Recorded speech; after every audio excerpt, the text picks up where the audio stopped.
So it seems as though I'm always telling stories, and people are asking me, hey Mike, where did that story come from? And was that story before this one? So we decided we're going to answer all those questions. Stories from the Road is coming up next.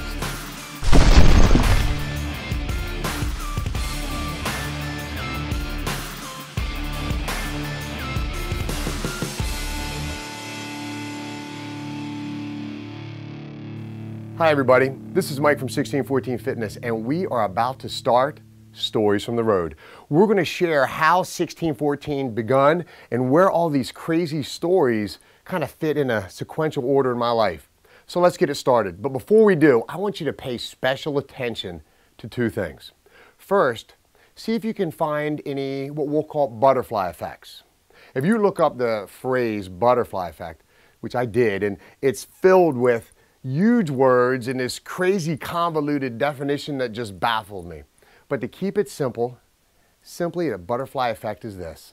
When something very small, a small occurrence, happens and as a result causes a huge change in potentially your life, history, that's the butterfly effect. So keep your eyes open for stories that may include the butterfly effect.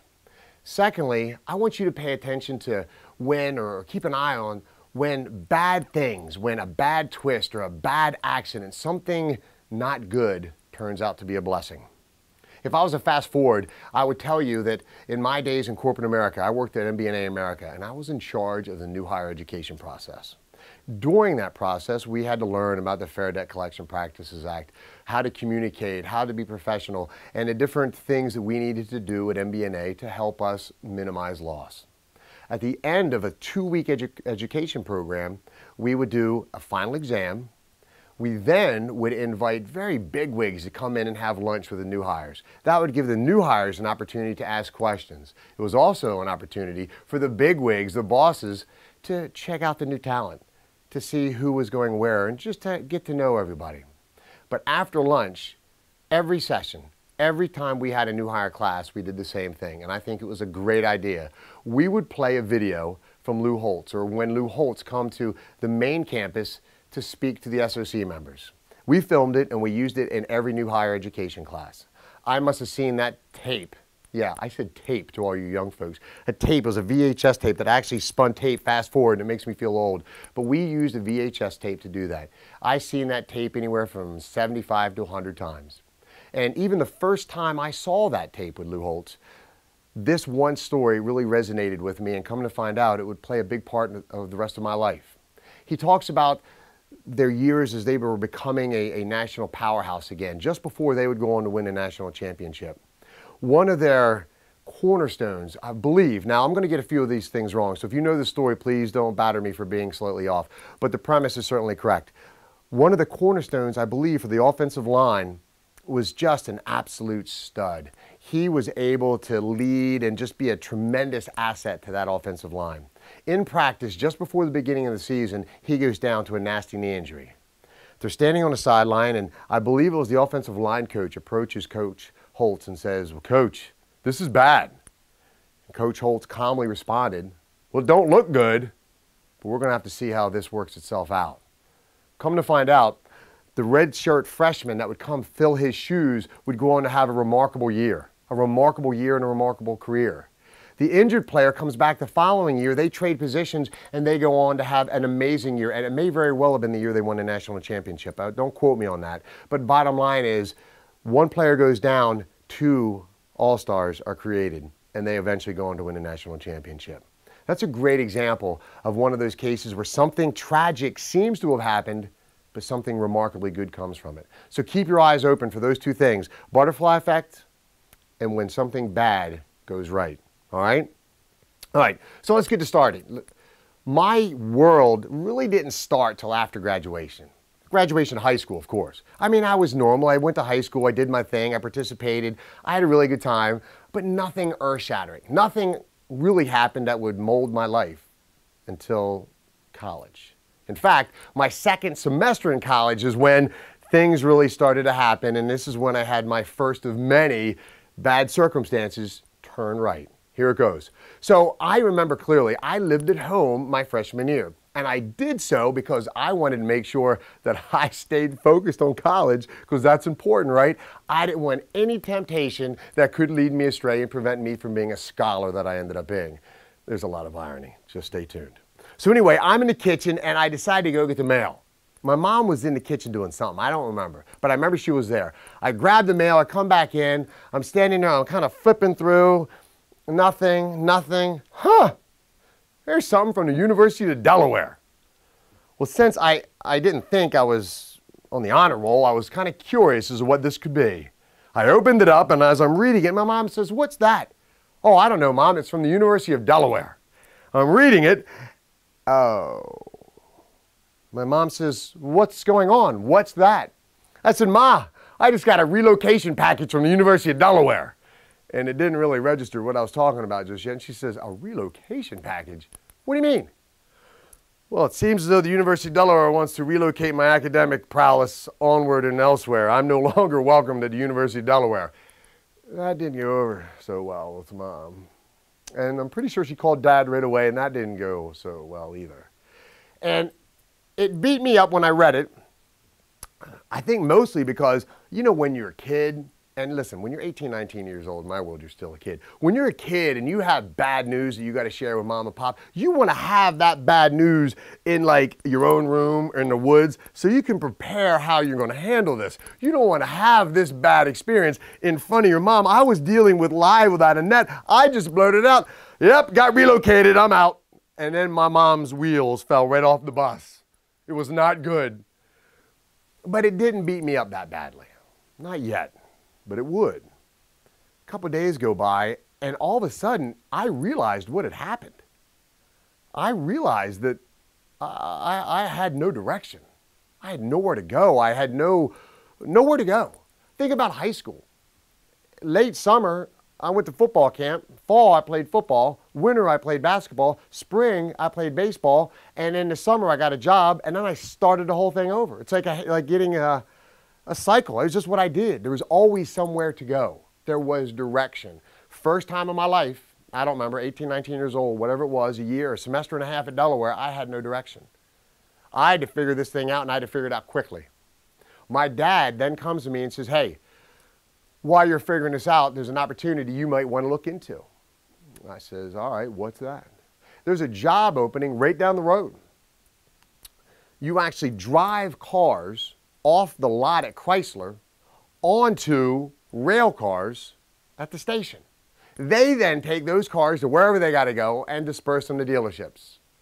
So of course, my first question was how much? Now keep in mind, I'm an old dude. So we're talking 30 years ago.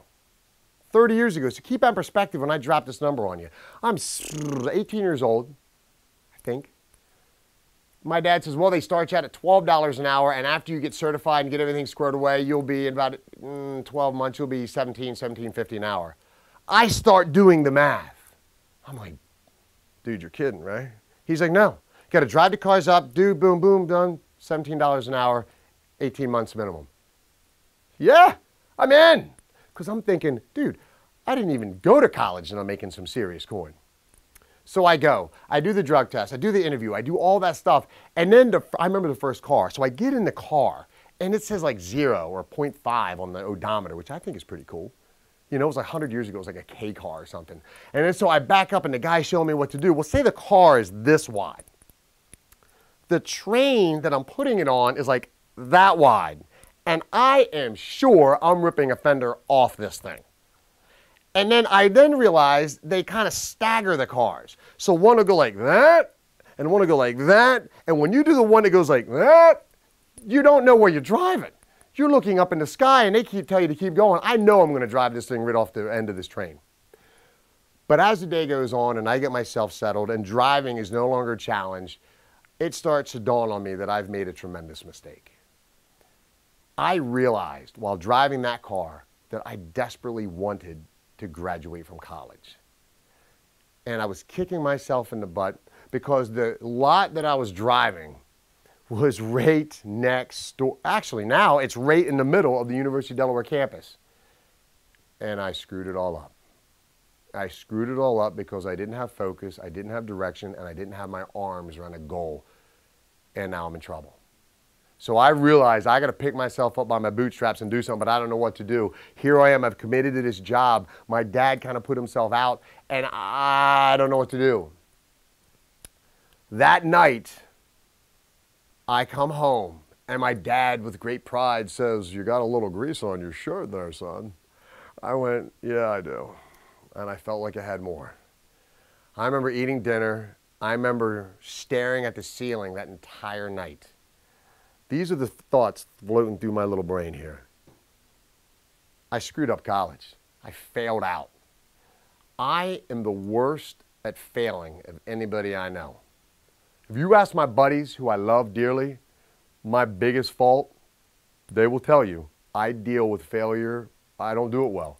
I'm 47 years old, and to this day, every day of my life, I fight to be better and better and better at handling challenges and handling failure. I don't like to lose, and I don't do a good job of it.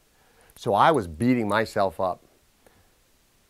Then I'm also beating myself up. I don't have a college to go to. And then maybe more than anything, I was beating myself up because my dad went out of his way to get me hooked up. And I really, in my heart of hearts, knew that I had to walk away and find a way back to college. So maybe sleeping 40 minutes that night, I get up at 4 o'clock, I met my dad in the hallway, and I said, "Dad, I'm sorry, but when I go to work today, I'm going to tell Mr. Jones that today's my last, well, I'm giving my 2 weeks." He just looked at me, and I don't know what emotion he had, but I felt that he had disappointment, and it ate me up. Ate me up terribly. But I believed in my heart I needed to graduate from college. It's what I felt I needed to do. I wanted to do. It was on my list. And I knew if I stayed working there, making $25,000 to $35,000 a year at that point in my life, I was done. I'd never go back. It was now or never. I knew it. It was time to change. So my dad sighed. He looked at me. And that was that. Went to work, put on my 2 weeks. I immediately had to find out about a school. The best option at the time was Del Tech. They were starting just about the time my 2 weeks ended, and it all worked out. I didn't have much money in my pocket, but Del Tech was the most affordable at the time. I want to say I could afford to take 3 classes.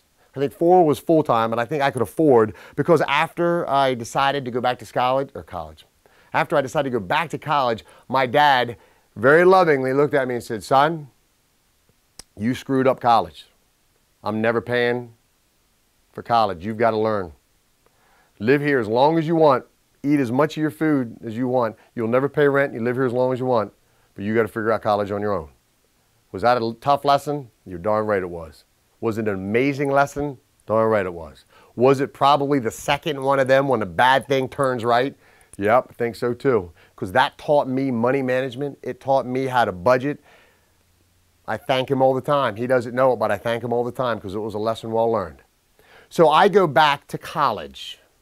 I go to Del Tech with 3 classes because that's all I can afford. And if you want to change your focus on college, I encourage you to pay for it.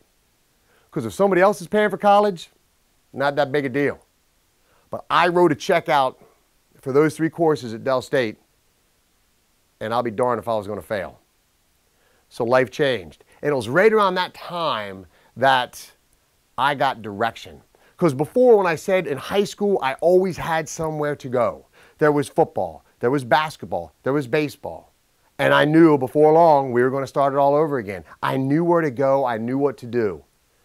For the first time in my life, nobody was telling me what to do. And I made bad decisions. I didn't do well at that aspect of life. And remember how I told you I don't do well at failure? Well, maybe this was good because I failed and I was darned if it was going to happen again. So there I go, Del Tech, and I'm studying. I'm getting good grades. And all of a sudden, I felt like I had direction. All of a sudden, I felt like making that decision about not working there any longer was a good one. So here's what happens. One of the classes that I had to take, when I say had to take, there wasn't a lot available because I registered so late. But one of those classes was a public speaking class. And I never did really much any public speaking. It was never my thing. I never had to do it in high school. I did some. I did school plays and this and that. And so it wasn't a big deal to me. So when I was told that was one of the only classes available, no big deal. I took it. And to this day, I remember the guys in the class. We had a good time. And I remember it came fairly easily to me. I'm not saying I'm good at it, but it was easy. And it was enjoyable. And I understand how it's supposed to work. And then through that course, I think I found out the direction I wanted to go. Through that course, I realized that, you know what? I think I know what I want to do. I want to get into radio. I've always liked radio. I've always had a curiosity for how it worked and how the ratings impacted dollars and cents. And I'm like, you know what? This is it. It's my direction. I'm going to get into radio.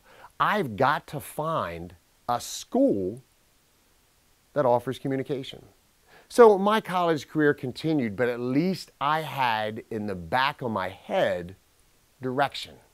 I was going to school. I had direction. I wanted to go into a school with communications. I needed to learn how to do that. First time in a long time that I had direction. And quite frankly, I felt it was the first time in my life that I had my direction. I just always played sports, so it wasn't a question of whether or not I was going to play. It was just whatever sport was next. So that was direction, but it wasn't self-driven. This started with me and was going to end with me. I was going to go to a major school or a school that had a major communications. That was my goal. And life was good. I felt better about it. So I had to get a job.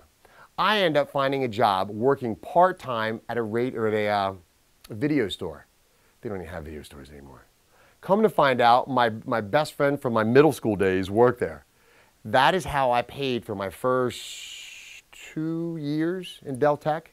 He and I worked at a place called Hollywood Home Videos on Route 40. We had a great time. It allowed me the opportunity to study, which, by the way, I did.